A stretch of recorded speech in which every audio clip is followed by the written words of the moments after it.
Baik, selamat malam Ibu. Saya Kudu Tarigan akan menjelaskan mengenai uji t-test independen, uji Mann-Whitney, dan uji chi-square. Pertama-tama uji t-test independen dengan cara menentukan hipotesisnya. Hipotesis nolnya itu sama dengan tidak ada perbedaan signifikan antara rata-rata kedua kelompok. Jika hipotesisnya 1, maka adanya perbedaan signifikan antara rata-rata kedua kelompok. Baru menghitung rata-ratanya untuk masing-masing kelompok, baru menghitung nilai T. Untuk menghitung nilai T bervariasi tergantung pada apakah varian kedua kelompok diasumsikan sama atau berbeda. Untuk menentukan sejak kebebasannya, maka kita tentukan nilai kritis dari tabel D. Baru menentukan nilai kritisnya menggunakan tabel atau perangkat statistik untuk menemukan nilai kritis dan P yang sesuai. Baru untuk membuat keputusan. Jika nilai T dihitung melebihi nilai kritis, maka p-value-nya kurang dari tingkat signifikannya. Misalnya 0,05 tolak hipotesis 0.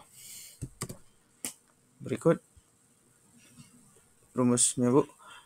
X1, X2 itu rata-rata sampel 1 dan 2, N1, N2 itu jumlah sampel pada kelompok 1 dan 2, SP2 itu varian gabungannya, baru S12 sampai dan S12 dua itu varian masing-masing sampel.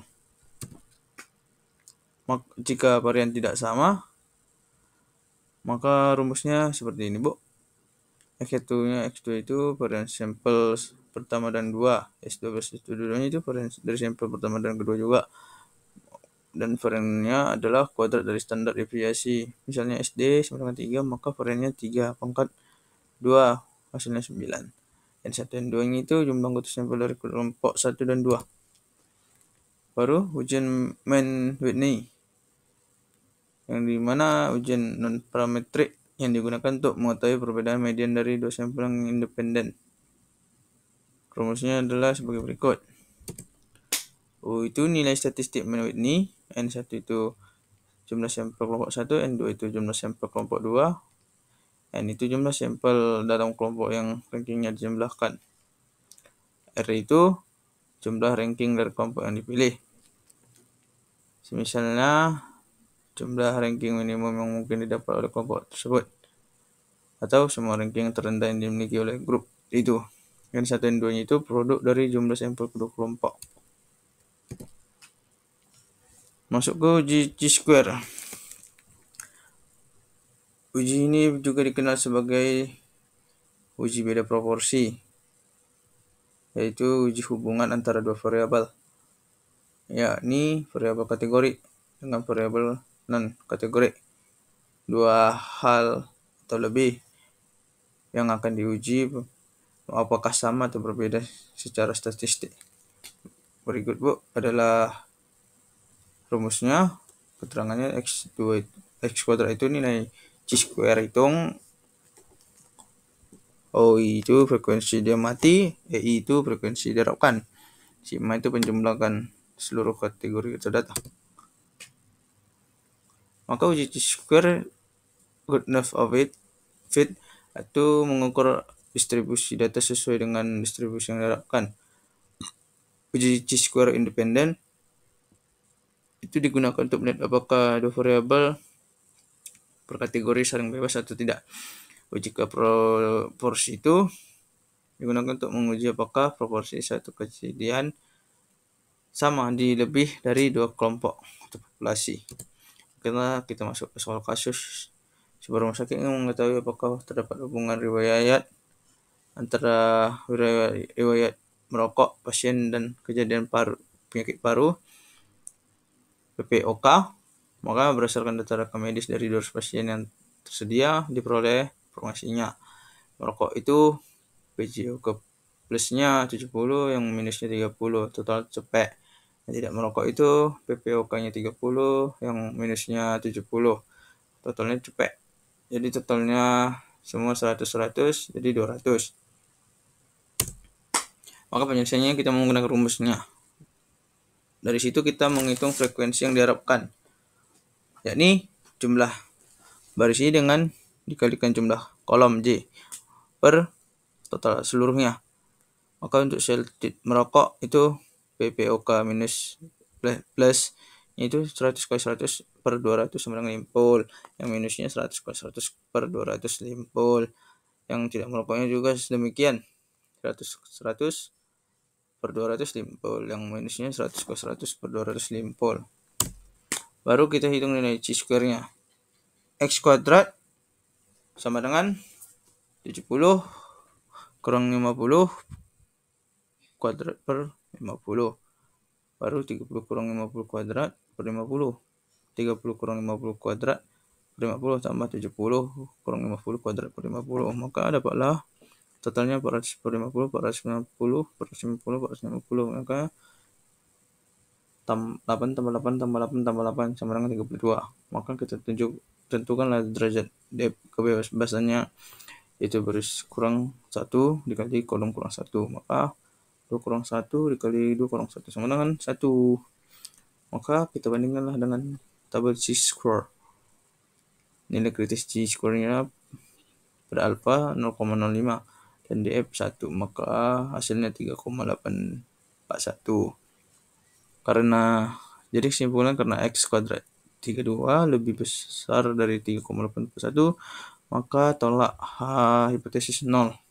Artinya terdapat hubungan yang signifikan antara kebiasaan merokok dan kejadian PPOK berdasarkan data rekam medis.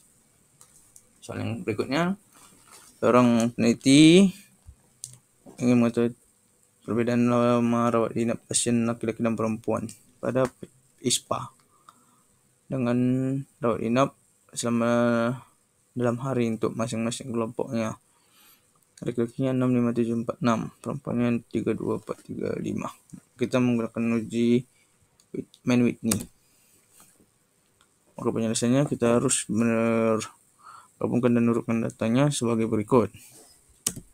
Setelah itu kita hitunglah jumlah ranknya tiap kelompok. Seperti pada laki-laki 4,5 tambah 6,5 tambah 8,5 tambah 8,5 tambah 10 sama dengan 38. Yang perempuannya 1 tambah 2,5 tambah 11,5 tambah 4,5 tambah 6,5 tambah dengan 17. Baru kita ke hitung statistik U dengan rumus U1 sama dengan N1 kali N2 tambah N1 kali N1 tambah 1 per 2 kurang S lah, dikurang R1. Maka 5 tambah 5 tambah 5 kali 5 tambah 1 per 2 dikurang 38 sama dengan 25 tambah 15 kurang 38. Jadi dapat 2. Maka U2-nya N1 kali N2 kurang U1 sama dengan 25 kurang 2 sama dengan 23. Baru kita tentukan nilai U yang terkecil. U min-nya itu U1 kali 2. Maka min 2,23 sama dengan 2 dibulatkan. Baru kita bandingkan dengan tabel Mann-Whitney. Untuk N1 sama dengan N2 sama dengan 5, maka alfanya 0,05. Dua sisi. Maka nilai kritis U-nya itu dari tabel adalah 2. Karena U lebih kecil dari U tabel, yaitu 2, lebih kecil dari 2, maka tolak hipotesis 0. Artinya terdapat perbedaan yang signifikan dalam lama rawat inap antara pasien laki-laki dan perempuan penderita ISPA. Baru kita masuk dengan judul penyajian data diagram dan macam-macam diagram dan karakteristik, diagram batang dan diagram lingkaran. Yang dimaksud penyajian data diagram ini ada metode yang dalam biostatistik untuk memvisualisasikan informasi dengan jelas dan mudah dipahami. Untuk digunakan sebagai menampilkan hubungan antar variabel, untuk menunjukkan pola distribusi data dan membantu dalam pengambilan keputusan dasar hasil analistik. Macam-macam diagramnya dan serta karakteristiknya. Pertama, diagram batang. Ini juga disebut dengan diagram balok. Untuk menggambarnya diperlukan sumbu datar atau sumbu tegak. Maka dibagi menjadi beberapa skala bagian yang sama. Baru ada diagram garis. Ini untuk menggambarkan keadaan yang terus-menerus. yang tetap atau sinambung, misalnya suhu badan. Pada diagram garis ini terdapat dua sumbu, yakni yang datar dan tegak. Maka sumbu datar menyatakan waktu, sedangkan tegaknya menyatakan kuantum atau nilai datanya. Baru ada diagram lingkaran. Ini untuk menggambarnya seperti sebuah lingkaran, baru dibagi beberapa bagian. Maka beberapa bagian itulah yang menyatakan banyak keterangan data yang akan disajikan. Sedangkan besar sudut pusatnya untuk masing-masing sektor dibanding dengan besar nilai data yang disajikan. Baru ada diagram mengembang. Yang ini dimana untuk menunjukkan data kasar sebagai alat visual bagi orang awam. Setiap satuan dijadikan lambang sesuai macam datanya. Baru ada diagram peta atau kartogram. Ini menunjukkan data dengan berhubungan dengan tempat kejadian. Salah satu contohnya adalah peta perkiraan cuaca. Baik Ibu, sekian dari penjelasan saya pada malam hari ini. Terima kasih Ibu.